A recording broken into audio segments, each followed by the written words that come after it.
Covid-19. A TV Batatais está com você. Em nossos programas, trazemos as últimas notícias sobre o Covid na cidade e como se prevenir. Use álcool gel, pratique o distanciamento social e sempre use máscara. Se todos seguirem as regras, vamos vencer o coronavírus e viver em paz. Mais uma campanha da TV Batatais, a TV do nosso povo.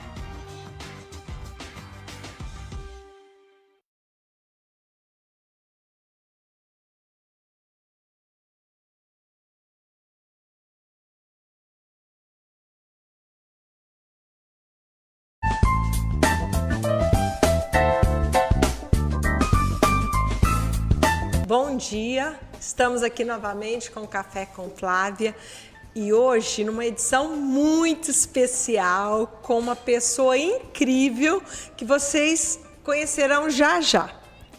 Nós mulheres somos a maioria da sociedade, mas ainda estamos distantes de ocupar os espaços que merecemos, principalmente quando o assunto é liderança. Apenas 3% dos altos cargos de liderança de empresas no Brasil são ocupados por mulheres. Nós ainda recebemos, em média, 14% menos que os homens que desempenham as mesmas funções. Na política, as mulheres representam só 12%. No direito, a Ordem dos Advogados do Brasil, aqui no nosso estado de São Paulo, nunca teve uma mulher como presidente. E é para tentar mudar que a advogada criminalista Dora Cavalcante deve ser candidata nas eleições que acontecerão em novembro. Ela é a nossa convidada de hoje. Dora, seja muito bem-vinda, obrigada por ter aceito o convite de estar aqui no Café com Flávia. Eu é que agradeço, estou muito feliz de estar aqui, conhecendo de perto essa potência, uma liderança, uma empresária do café, que é um dos amores da minha vida de advogada, podendo ter uma conversa franca sobre esse tema, que para nós é fundamental, né? Com Mulheres certeza. que trabalham e que querem ocupar espaços e que entendem que chegou a hora, né, de estarmos nas posições de liderança, inclusive. Aliás, eu acho que passou da hora. Tá atrasado, Flávia, com Porém, certeza. sempre é tempo, né? A gente tem que pensar para frente, né? Não dá para voltar o tempo, então vamos trabalhar para essa conscientização. Mas me fala um pouquinho, como é que surgiu o direito na sua vida? Falo, claro que eu falo e com o maior prazer. Eu, mocinha, na escola, achava que eu ia ser médica. Eu era do tipo muito estudiosa, assim, bem CDF, como a gente dizia. E aí, no ensino médio, foi que eu me descobri uma pessoa de humanas, sendo filha de pai e mãe advogados. Eu confesso que nunca tinha me ocorrido prestar direito, porque eles não eram assim super apaixonados pelo trabalho. Eu achava que tinha outro caminho. Mais tarde, na hora do vestibular, para quem sofre nessa escolha, né, já pensando em migrar para uma carreira nas ciências sociais, em enveredar pela área de humanas, como eu sou muito ativa, conversando com amigos, disseram, Dora... Sempre, então, né? Acho que direito... E aí foi amor total. Eu fui uma pessoa que aproveitei demais a faculdade de Direito e me encontrei de verdade no 4º ano, quando eu migrei para o direito penal. É que eu quero falar já. Você sabe que eu tenho, assim, minha família é muito interessante, porque meu pai era médico, Tá. né? E o primeiro que despertou para esse lado, não é uma família de tradição de advogados, foi meu irmão, que ele é da primeira turma da Unesp aqui de Franca. E a minha filha, apaixonadíssima por direito, e ela era aquela contestadora a vida inteira dela. Apaixonada. Mas ela também falava em fazer medicina, olha só. Aí na 7ª série, ela foi um pouquinho na 7ª série, um dia ela chegou lá em casa e falou assim, eu decidi, eu vou fazer direito. Aí eu falei para ela, eu tenho certeza, porque o tempo inteiro você fica argumentando.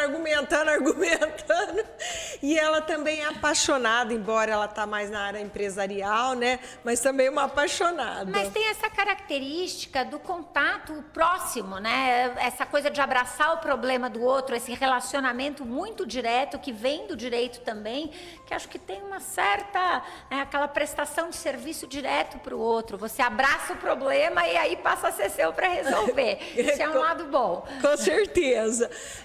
Aí eu quero que você me fale, então, você começou a falar, né, sobre a questão do direito penal, e hoje mudou, mas eu vejo que, assim, ainda era muito difícil, porque você vai lidar muitas vezes com criminosos, um preconceito todo da sociedade. Como é que foi isso para você como mulher? Claro, não, importante, porque quando eu comecei, então, eu fui trabalhar com o Márcio Tomás Bastos, em São Paulo. Eu tinha feito um estágio no Ministério Público, olha que interessante. E aí vi que eu era incapaz de me comportar nessa questão da acusação. Eu descobri que o meu coração sempre falou pela defesa. E aí, estagiária, fui trabalhar com o Márcio Tomás Bastos. Tinha também a minha chefe, Sônia Hall, uma mulher referência no direito penal, e fiquei nesse universo muitos anos, né? Realmente apaixonada pelo tipo de trabalho que a gente fazia, e já com uma convivência muito próxima de um direito penal simbólico, representativo, que considerava ali a OAB. Márcio foi presidente da OAB de São Paulo e presidiu o Conselho Federal, mas uma OAB voltada para as questões sociais, além de para as próprias questões do direito, né?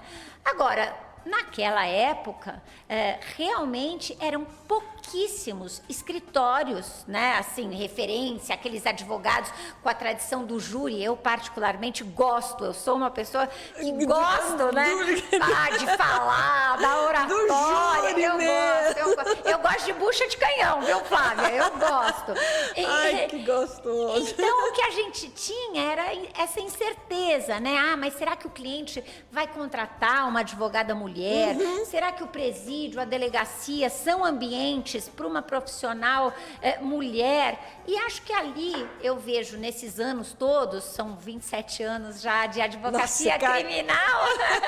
Com essa carinha de menina, gente. Mas uma transformação muito importante, porque você tem hoje escritórios, né? Na nossa área, os escritórios costumam ser pequenos, porque é um vínculo muito próximo, é um atendimento muito personalizado para os clientes. Mas a gente vê hoje várias bancas que têm como primeiro nome o nome de mulheres. Porém, contudo, todavia, a gente já teve assim, a Procuradora-Geral da República, Raquel Dodge, nós temos duas ministras na Suprema Corte que falam muito das dificuldades no próprio judiciário, né, de exercer esse cargo máximo, tanto a ministra Carmen Lúcia quanto a ministra Rosa Weber. Eu já estive com ela algumas vezes, já assisti várias palestras também. Ela é incrível, ela é muito engraçada, porque daquele jeito dela, a hora que ela tá dando uma palestra, você fala assim, nossa! Ela tem um humor ácido, né, Flávia? Ela deixa você ali fora de prumo. Excelente. Ela é incrível mesmo. É isso. E a gente tem hoje, presidindo a Associação dos Magistrados, a doutora Renata Gil. E por que na UAB?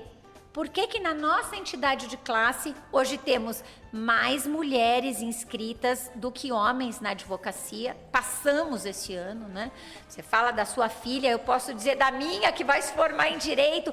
Tantas mulheres tocando o escritório, carregando o piano, se destacando nos departamentos jurídicos, né? À frente de vários campos da profissão. E por que a gente olha para a foto, para o Colégio de Presidentes da UAB e não encontra uma colega?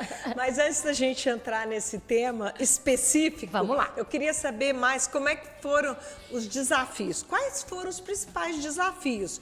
E aí a gente continuando mesmo nessa questão da mulher, né? Vamos lá. Não, na questão da mulher, porque é desafiador. a gente tem que saber que eu acho que além de você ter a certeza e a convicção de que você pode seguir, de que aquele é o seu espaço, né? A segurança que você vai ganhando com as dificuldades do caso.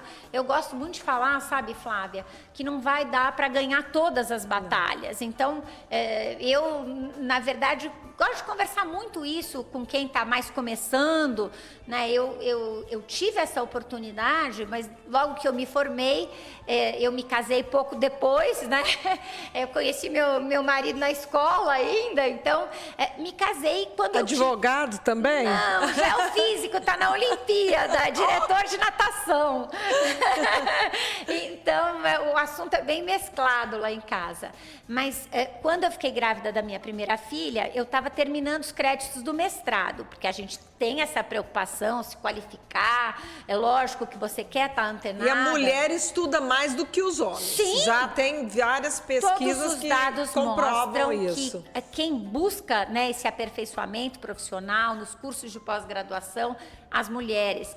Mas aí, o que aconteceu? Eu trabalhava num ritmo de sol a sol, né? Era regra trabalhar no nosso pequeno escritório de grandes causas. E aí eu abri mão, porque eu tive a minha filha, sabe com qual ilusão? Eu achava que no descanso da licença maternidade eu ia fazer a minha dissertação de mestrado. Você acha que deu certo? Imagina! Nunca! Mas tudo bem, a minha dissertação de mestrado hoje tem 22 anos, né? É assim, é isso, a gente dá um passo, refreia, tem que se permitir que não dá para dar conta de tudo. E o resto você vai dando conta de forma meio caótica. Acho que diminuir cobrança pessoal é um desafio que a gente ainda tem que melhorar. Eu me vejo hoje com 50 anos aprendendo a abrir mão de certas coisas, né? Mas você trouxe tão legal esse contexto, porque a gente vê que muitas mulheres se cobram muito, né? Por trabalhar, por ter essa questão aí, como que eu vou fazer? Eu vou deixar meu filho em casa e tudo, né? Mas eu acho que a gente consegue lidar bem com as duas coisas. Consegue. Acho que a gente aprende a pedir ajuda, a ajudar os outros, a trabalhar em time, né? Que mulher que não trabalha em time? Então, acho que isso, a advocacia pode ser muito solitária. Como eu disse, tem os momentos em que você está lá vibrando e tem os momentos difíceis. Sem dúvida. Então, você estabelecer parcerias, como eu falei, no meu mundo do direito criminal, os escritórios tendem a ser pequenos, mas você tem colegas, né, a quem recorrer, para quem passar caso, você troca ideias, ter sócias é uma experiência maravilhosa, todo amor aos meus sócios também, que eu acredito no ambiente misto, né, a pluralidade. Também acredito. Pronto. Aí você tocou no assunto legal também. Pronto. Porque muitas vezes as pessoas confundem. Não é porque a gente quer uma igualdade de oportunidades que a gente vai estar brigando. Eu falo que o homem e a mulher, eles são complementares. E que o nosso país vai ser melhor quando a gente tiver representatividade igual de homens e mulheres, né? Então é isso. A palavra-chave é essa: igualdade, respeito, tratamento de igual para igual, né? Acho que essa é uma alegria, assim. Que bom quando você vê alguém que trabalhou com você muitos anos e está super bem profissionalmente, está reconhecido, está fazendo projetos legais. Então, eu acho também, eu concordo que quanto mais diverso, não só no discurso, mas na prática, né? Aí você vai, enfim, se aprimorando profissionalmente por essa troca de igualdade, de respeito, de confiança, né? Isso passa para o cliente, passa para a confiança que se adquire para tocar um projeto social, para tentar fazer a diferença nas questões. E dentro de casa a gente vai junto, né? Vai todo mundo junto. Com certeza. Bom, vamos falar de um assunto chato, mas importante também. Eu sei que você atuou na defesa da Odebrecht no caso da Operação Lava Jato e que sofreu duras críticas. Como é que foi isso para você? Olha, eu não acho esse assunto chato, eu acho esse assunto importantíssimo e fico muito feliz de poder falar dele, porque é uma coisa que faz parte da minha história e que eu tenho muito orgulho disso. Advogo até hoje para executivos que trabalharam e ainda trabalham na Odebrecht, e acho que aí tem uma carga de aprendizado imensa, né? Que é a advogada mulher no holofote, naquela situação. Bem no holofote, claro, né? Hoje eu falo com muita tranquilidade, né? Será que as críticas teriam sido tão duras se eu fosse um advogado em determinada situação? Porque eu sei do meu trabalho, sei da relação excelente que eu tenho com os clientes e sei, né, que essa é uma característica minha. As mulheres não gostam de deixar a coisa para debaixo do tapete, né, Flávia?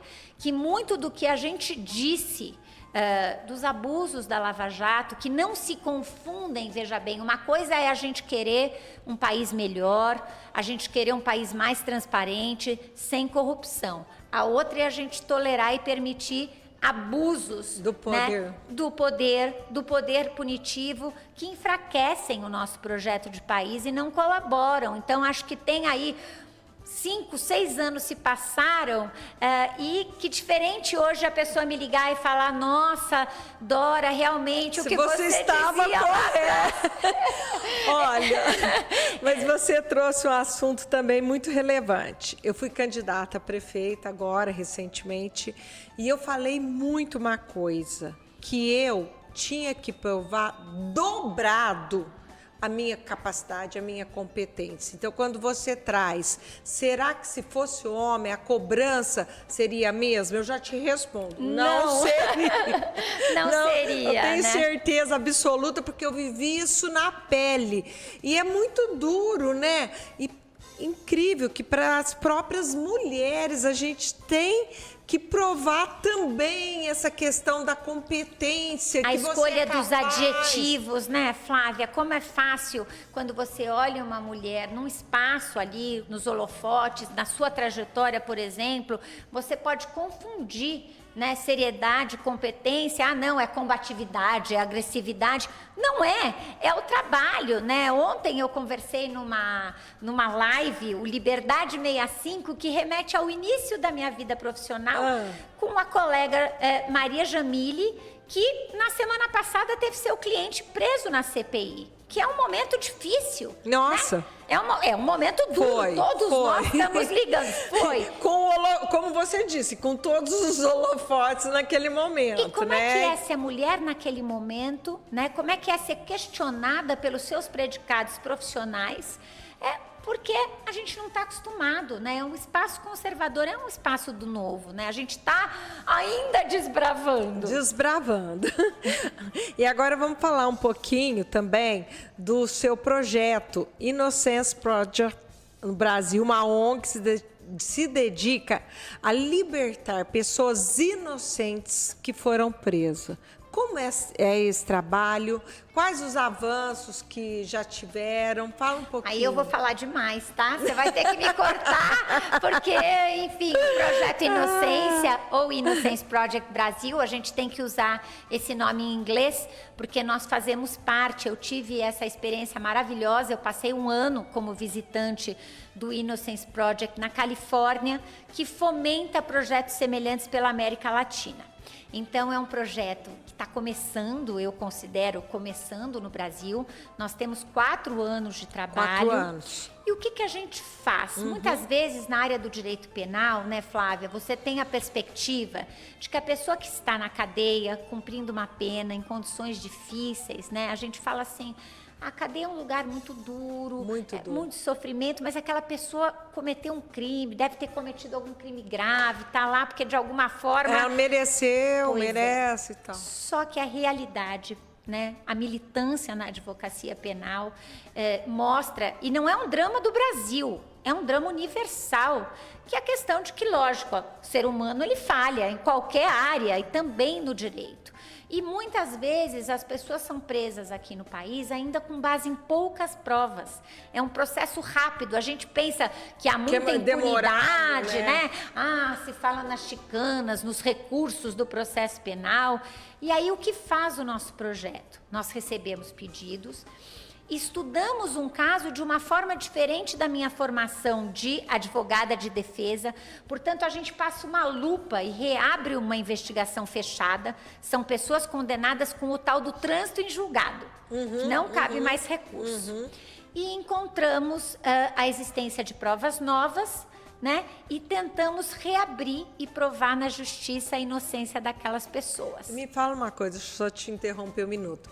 E existe realmente muitos casos de pessoas presas inocentes? São muitos casos, é uma realidade muito dura e eu acho fundamental, acho que a maior contribuição que a gente vem dando é trazer essa temática do erro judiciário, que muitas vezes não é intencional, né? Um inocente vai para a cadeia, é condenado em definitivo por uma somatória de fatores. E a gente pode, como operador do direito, não só nós advogados, mas também magistrados, membros do Ministério Público, as polícias, existe uma filosofia da gente reolhar o sistema de justiça criminal para tornar ele menos sujeito ao erro. Então, o que é o fundamental? Quando a gente consegue trazer para casa o Atercino, o Igor mais recentemente, o Robert, o Douglas, o Antônio Cláudio, lógico que ter um impacto na vida de uma pessoa é uma experiência única, mas a gente já está vendo o sentido disso no alerta para outras questões. Para não chegar a acontecer isso. Não, a questão do reconhecimento, por exemplo, que é aquela prova que a testemunha reconhece, às vezes na delegacia, às vezes por foto, hoje se sabe cientificamente que é uma prova frágil. Com certeza. E isso está mudando. Depende daquele momento, o que você sentiu. E a gente fica pensando, né? Que tristeza para a pessoa que foi, que é inocente, foi para a cadeia, a família, o impacto da vida dela. Desestrutura é muito triste, tudo. É o tal negócio. Como é que você devolve para alguém a sua liberdade perdida? É uma resposta difícil da gente encontrar. E como é que ela vai resgatar o que ela perdeu nesse tempo, né? Sim. Que é muito duro. Então é um trabalho que a gente faz com os alunos, também é apaixonante, é uma forma de aproximar os futuros profissionais do direito, sabe? Daquele direito humano, da voz à pessoa que passou por aquela experiência. Então, é extremamente gratificante. Eu fico muito feliz de trabalhar com essa agenda hoje. Bom, agora vamos falar, né, da nossa candidata. Pré-candidata, Flávia. Pré-candidata, desculpa. Não, imagina. Só em outubro vamos fazer o registro da chapa. Não, mas eu sei, porque comigo era a mesma coisa. O pessoal, a candidata, gente, pré-candidata. Então, com certeza. Então, nossa pré-candidata Dora. Bom, agora você deve concorrer à presidência da OAB, né? Que em mais de 80 anos de existência nunca teve uma mulher ocupando esse cargo. Então, como é que é esse desafio para você? Flávia, é um desafio enorme, mas a motivação também está aí. Né? Nós estamos percorrendo agora muitas cidades do interior com a nossa Kombi, que foi uma ideia, assim, parece que a palavra é o disruptiva, porque as estruturas estão postas, né? A gente sabe, e eu quero aprender com você, Flávia, que muitas vezes o funil vai se aproximando e o discurso que a gente encontra é: Dora, você já chegou aqui, né? Você tem seu escritório, a sua sociedade, os seus projetos. Por que você está enfrentando esse desafio agora? Você acha que vai dar conta? Só faltou eu pedir autorização para o meu marido, sabe? Assim, falei, meus filhos estão grandes, né? Me incentivam. E eu vejo, assim, um anseio realmente, não só das advogadas, dos advogados também, por uma OAB mais próxima e mais coletiva. Né? Ontem eu ouvi uma coisa fantástica, a gente prega para os clientes que o momento é de governança, de transparência, de pluralidade. E aí só que o exemplo é outro. A gente apresenta uma estrutura de quando eu me formei, né? Não é possível. Não é possível. Então, é um desafio sensacional. E vamos fazer com leveza, de forma autoastral, é isso aí. Eu adorei. A gente vai depois, sabe, mostrar aqui no meu programa a sua Kombi também. Maravilha, maravilha. Não, mas, olha, eu fico tão feliz de ver essas transformações. E é muito interessante, porque hoje de manhã, Eu tenho uma amiga muito querida, ela é psicanalista. E ela falou assim, Flávia, eu lembrei de você. E ela me mandou todas as mulheres que são hoje governantes no mundo e que foram as que tiveram a muito melhor atuação frente ao Covid do que os países que são governados por homens. E ela ainda falou, porque ela sabe de toda essa minha luta, né, de estar na política e muito parecido com você. Entrei na política porque eu acredito que posso contribuir, né? E as pessoas me perguntam muito, Flávia, você tem uma empresa sólida, vai viajar, vai curtir os netos, né? E falo, gente, que bom que existem pessoas como você que têm essa disponibilidade. Porque ela é interna, né? Você concorda comigo? E acho que tem muito a ver, Flávia, acho sensacional estar aqui hoje com você para, né, a gente buscou lideranças no interior e eu fiquei muito feliz com esse encontro, porque tem uma coisa que a gente não quer eternizar um modelo, né? É promover uma mudança que depois de forma orgânica ela se perpetue, porque o tal negócio é a mesma coisa quando perguntam, Flávia, o que você acha das cotas? Imagino que você deva ouvir. A gente pode até voltar para a ministra Carmen Lúcia. Que mulher que gostaria que ainda fosse necessária cotas? Nenhuma. A gente gostaria de não precisar das cotas. Adorei a sua pergunta, porque nesse momento, por incrível que pareça, está sendo votado as cotas para mulheres ocuparem o legislativo, né? Perfeito. Então, qual que é a sua opinião sobre cotas? A minha opinião é que as cotas são fundamentais para trazer a transformação na sociedade. Eu vou falar, por exemplo, nós mulheres, a gente fala pela nossa atuação, né? Porque eu sou mulher, eu estou aqui como advogada, embarcando nesse desafio da pré-candidatura. Mas se hoje eu entro na Faculdade de Direito da USP, onde eu estudei de graça, onde eu recebi um estudo de excelência gratuito, que eu entendo que eu preciso devolver isso para a sociedade de múltiplas formas, né? De lá para hoje, a faculdade, né, com as cotas implementadas, a decisão do Supremo, as mudanças nos vestibulares, é outro retrato. É muito importante para a sociedade você ver uma faculdade de direito que tinha capital interior vindo das melhores escolas, né, Flávia? Porque a gente sabe a dureza do vestibular. Porque aí você não dá possibilidade para aquelas pessoas que têm mais baixa renda, menores já condições. Se comprovou que a história de que o aluno ia diminuir a qualidade do curso por vir da escola pública ou por ter tido menos oportunidades, porque teve que aprender inglês mais tarde, isso é lenda. A faculdade continua de excelência, tenho certeza de que está melhor, né? Tivemos uma aluna negra presidindo o centro acadêmico, que foi uma disputa das mulheres que demorou a chegar. Verdade, então é muito também. bom ver a transformação na prática, né? E é isso, quando a gente não precisar mais de cotas, tudo bem. Bom, nosso tempo está acabando, mas ainda dá para fazer duas perguntas. Muito bom. A que eu queria fazer para você, a última eleição teve uma enorme abstenção, a última eleição da OAB. Quase metade dos advogados do Estado não compareceram às urnas. A sua pré-campanha vem fazendo a defesa do voto online. Como funcionaria essa votação? É segura? Você acha que isso ajudaria a diminuir a abstenção?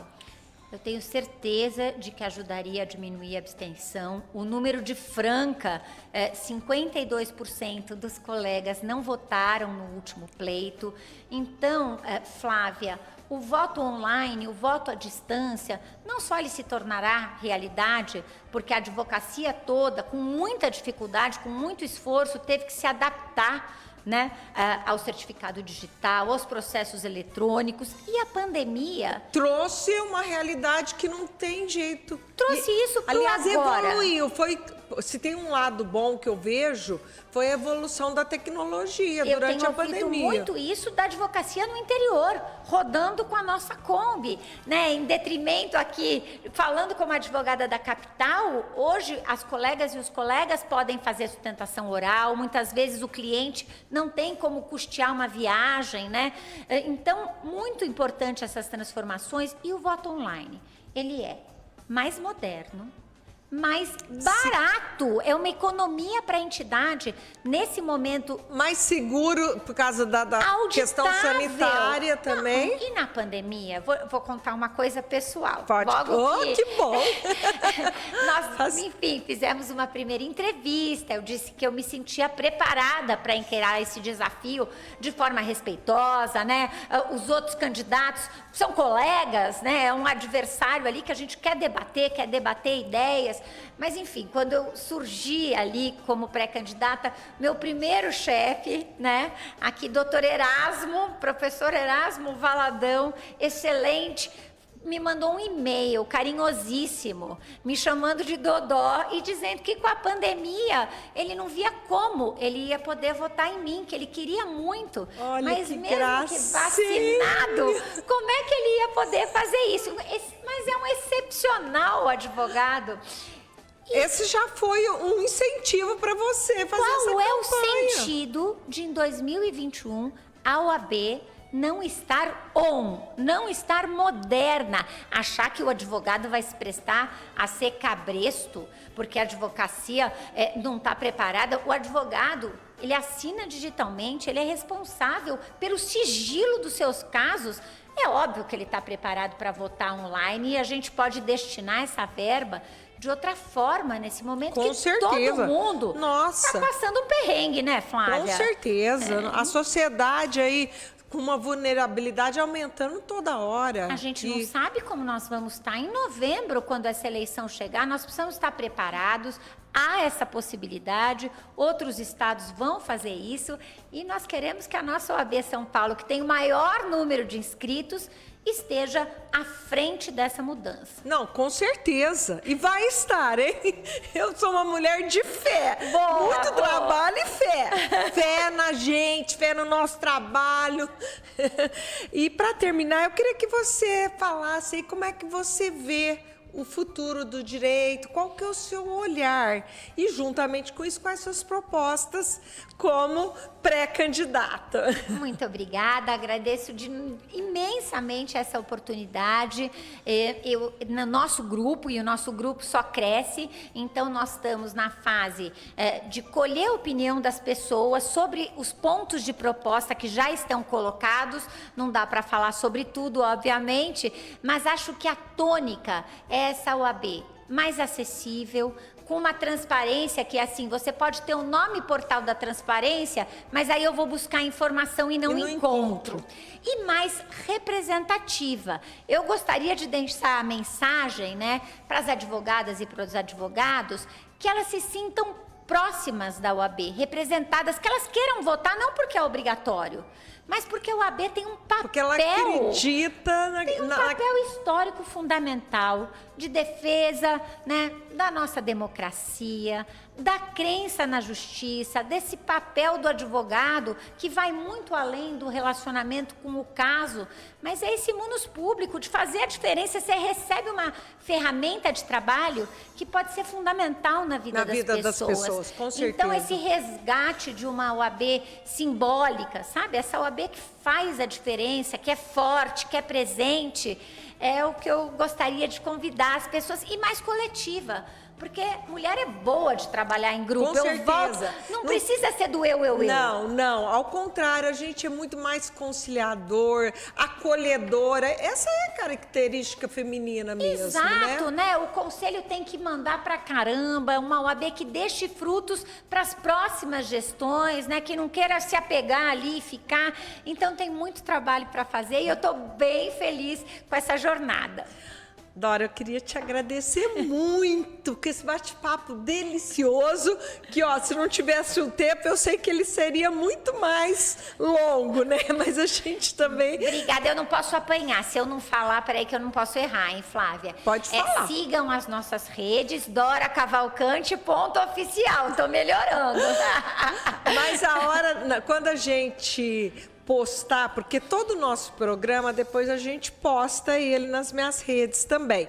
A gente já coloca para as pessoas saberem e seguirem, tá? Foi uma honra estar aqui com você.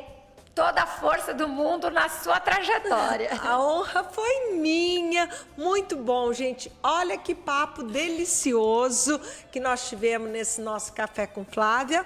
Semana que vem, gente, aguardem que traremos outras pessoas muito importantes e que sempre têm uma contribuição relevante para você que está aí nos assistindo.